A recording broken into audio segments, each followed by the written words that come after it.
Hello and welcome to another episode of What's Inside. Today we're continuing our look at vintage games with Lingo, the game that speaks a slanguage of its own. This is an adult game for 2 to 6 players, put out by Golden. I found this with a couple other weird old games. This one was actually in storage, unlike some of the others. I've had this for a while. I don't know where I got it. Somebody gave it to me. But it's supposed to be like an early adult party game. A lot of these were kind of stupid, and I think this one's probably a little dated. But the contents are 216 question cards, 72 category cards, 6 slide viewers, 6 squeakers, and 1 instruction sheet. Now this is a game of linguistics, and a lot of this is extremely dated by this point. This one I think came out 1985 from Western Publishing. They owned Golden. You know, they did the little Golden books, and they had a comic book line for a long time.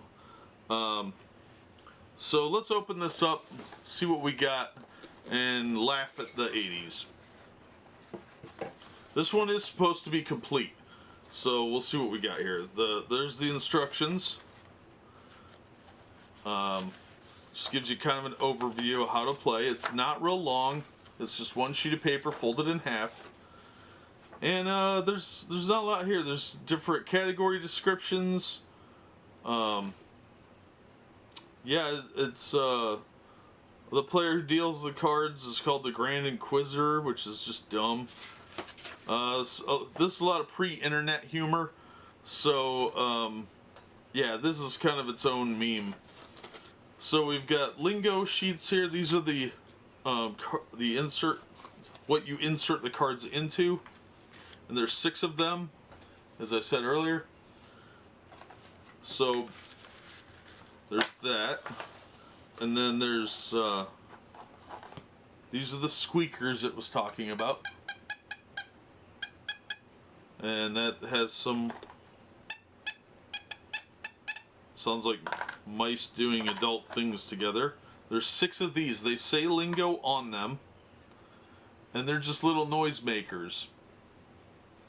Nothing fancy, just little air blowers that make naughty mice sounds.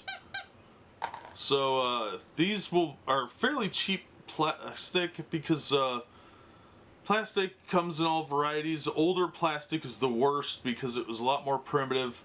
They used different chemicals to make it, and this is that like early vinyl plastic that was cheap at the time. It's exceptionally cheap now, and usually you find it in things that like your dollar store and your discount stores.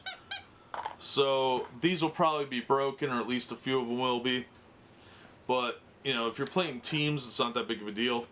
Alright, there's 2 of these boxes with question cards in them. And basically, I'll get to that in a second. There's also the stack of subject cards. So you just pull one of these out and pick one of the 2 and use that. There's wild cards. There's off the wall, Bon Appetit, Trite and True, Showbiz, Shop Talk, Hodgepodge, Jock Jargon, Old Hat, Cops and Robbers, GI Jive, Pillow Talk, stuff like that. R&R. So it's got a pretty fair amount of diversity of subject matter, and you get a big stack of these. So I think it said there were 60 of those. 72 category cards, 210 of these, 6 squeakers, and the 6 slide viewers. So what you do is take one of these and you'd put it in your slide viewer, and you'd read the question accordingly. So if it said, you know, GI Jargon or GI Jive. So cut short at the end, a dishonorable discharge is called a what? And the answer is bobtail. I don't think they've used that expressions since probably the Civil War. I don't know. Considered a pig one who tells all is said to be a blank. Well, that's kind of tricky. The answer is squealer. And remember, kids, snitches get stitches. But yeah, there's all sorts of goofy questions. A lot of these are really dated, though. But if you're looking for some pre-internet jargon, this would be an interesting thing to use. I would actually recommend this for writers. If you're a writer and you want to write a time period piece in the 80s, this would actually probably be pretty good for you. A lot of these same slang words were used in the 70s and 80s, so I think a lot of it would carry over to that. Otherwise, it's more of a time period piece that really doesn't have a lot of place or usefulness for people that weren't alive in the 80s. If you're looking for some kind of retro game, this might be nice. Or, like I said, you're a writer or something like that that wants to do something with that time frame. Otherwise, I don't really see this game being too attractive to most people. Your average person isn't going to want to play this unless they're some kind of 80s buff. So I don't know how well this would go over at a party or anything like that, and I don't really think that it would be a very big hit with most people. I think you'll have a hard time finding people to play with you.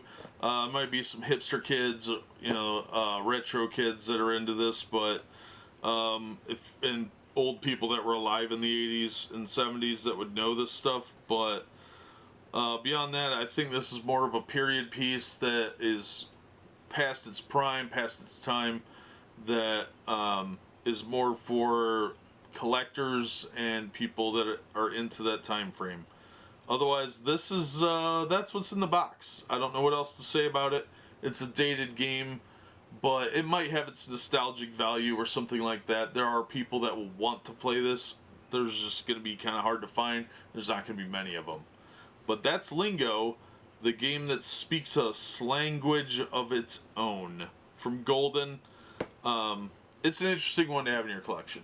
But that'll do it for this episode. As always, thanks for watching, and we hope to see you next time on What's Inside.